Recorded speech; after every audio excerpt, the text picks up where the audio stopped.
कोई मेरे से सवाल करे कि आप प्रधानमंत्री होते तो क्या करते, मुझे प्रधानमंत्री बनना नहीं है, चुनाव लड़ना नहीं है, पर एक आम आदमी की हैसियत से कोई मुझसे पूछे कि आप प्रधानमंत्री होते तो क्या करते, मैं प्रधानमंत्री होता तो केवल 3 काम करता, सिर्फ 3 काम।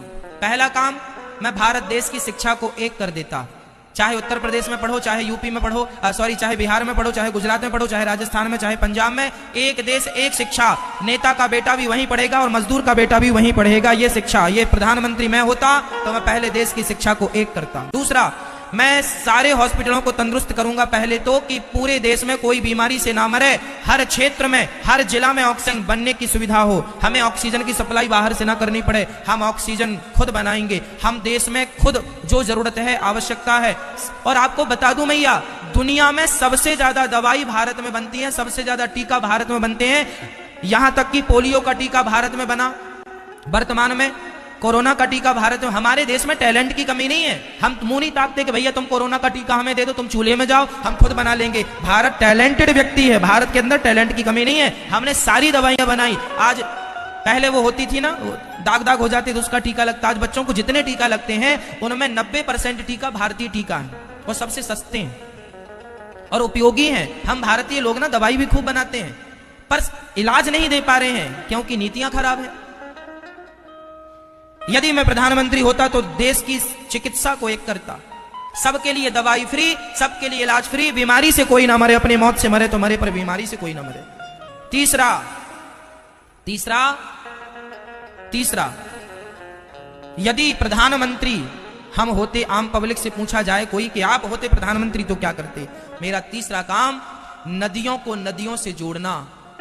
यदि आज नदियों को, बड़ी नदी को छोटी नदी से जोड़ दिया जाए तो जितना पानी बह के समुद्र में जाके खारा हो जाता है। छोटी नदी सूखी पड़ी है, बड़ी नदी का पानी बहता जा रहा है। अरे बड़ी नदी को छोटी नदी से जोड़ देने से, और छोटी को और छोटी से जोड़ देने से, और छोटी को और छोटी नदी से जोड़ देने से क्या होगा कि भारत में फसल ज्यादा होगी। आज जहां पानी है वहां का किसान तो सुखी है, पर जहां पानी नहीं है वहां का किसान आत्महत्या कर लेता है पानी ना होने के कारण।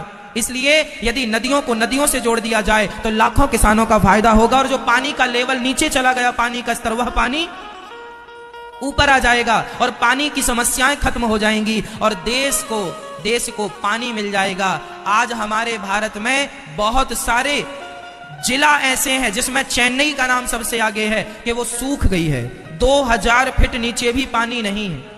कल को आपके शहर की बारी है जहां खोदने से पानी नहीं होगा। कल आपके पास पैसा बहुत होगा मेरी माँ, पानी नहीं होगा। आज 20 रुपए लीटर पानी बिकता है और अच्छा पानी 50 रुपए लीटर बिकता है। वो दिन दूर नहीं जब 1000 रुपए लीटर पानी बिकेगा। यदि आज नहीं जागे, नदियों को नदियों से नहीं जोड़ा, पानी नहीं बचाया, तालाबों का संरक्षण नहीं किया, तो वो दिन दूर नहीं जब 1000 रुपए लीटर तुम पानी पियोगे और तुम्हारी औलाद तुम्हें गाली देगी कि हमारे देश के हमारे माँ बाप ने क्या किया, पानी तक नहीं बचाया। आने वाला भारत प्यासा रहेगा यदि आज नहीं जागे तो। इस जल संरक्षण के साथ साथ वृक्षों का संरक्षण, जंगलों का संरक्षण जरूरी है, ताकि हमें, आप बताइए, आपको बहुत पैसा चाहिए या शुद्ध हवा चाहिए? बोलो। कल को आपकी जान पर बन पड़ेगी तो पैसा काम नहीं आएगा। अभी कोरोना काल में सबके पैसे धरे के धरे रह गए, ऑक्सीजन भी नहीं मिली। ये पैसा सब कुछ नहीं है मेरी माँ, जिंदगी सब कुछ है, हवा सब कुछ है। इसलिए भारतीयों को शुद्ध हवा मिलनी चाहिए, और शुद्ध हवा तब मिलेगी जब जंगलों का संरक्षण होगा, जंगल बचेंगे, वृक्ष लगाए जाएंगे। रोड के नाम पे करोड़ों वृक्ष काटे जाते हैं, बताओ लगाए कितने जाते हैं? जल में वृक्ष भी आ गए, प्रकृति, चिकित्सा और शिक्षा। पहले हमें इनमें काम करना चाहिए, जरूरत है इन चीजों की। बताओ आज देश को इन 3 मुद्दों की जरूरत है कि नहीं? 3 कामों की जरूरत है कि नहीं? पर कोई भी सरकार अपनी सरकार बनाने के लिए इन 3 में से एक भी चीज ऐड नहीं करती। चाहिए ना कि ये चीजें हों, तब देश समृद्धवान बनेगा। आज इन्हीं चीजों पर तो अमेरिका ने काम किया है, तो आज वो संयुक्त राष्ट्र बन के बैठा है। आज इन्हीं चीजों में तो जापान ने काम किया है, तो वह सबसे पावरफुल बन के बैठा है।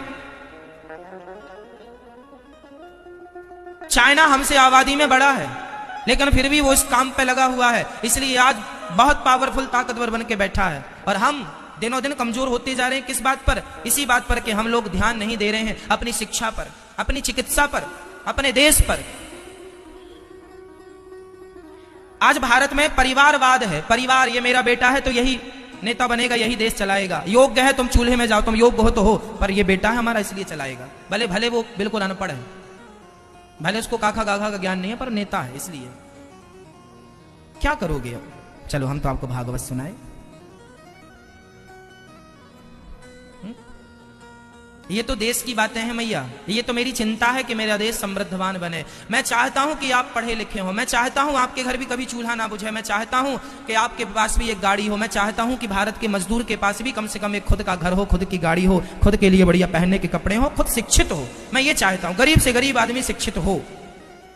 मेरा भारत तब समृद्धवान बनेगा जब 135 करोड़ लोग समृद्धवान बनेंगे।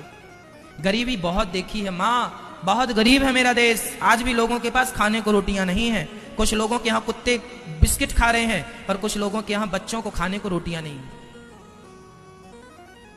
बहुत दर्द आप लोगों में पता नहीं किस किस ने देखी गरीबी, मैंने बहुत नजदीक से देखी है, मैं बहुत करीब से जानता हूं गरीबी का दर्द क्या होता है। इसलिए मुझे चिंता रहती है कि कब मेरा देश, सबके घर में कब गाड़ी होगी, सबके घर में कब खुद का घर होगा, सबके घर की खुद की छाया, खुद का सब कुछ होगा, सब सुखी हो, समृद्धवान। सर्वे भवन्तु सुखिनः सर्वे सन्तु निरामया, सब सुखी रहें, सब निरोगी रहें।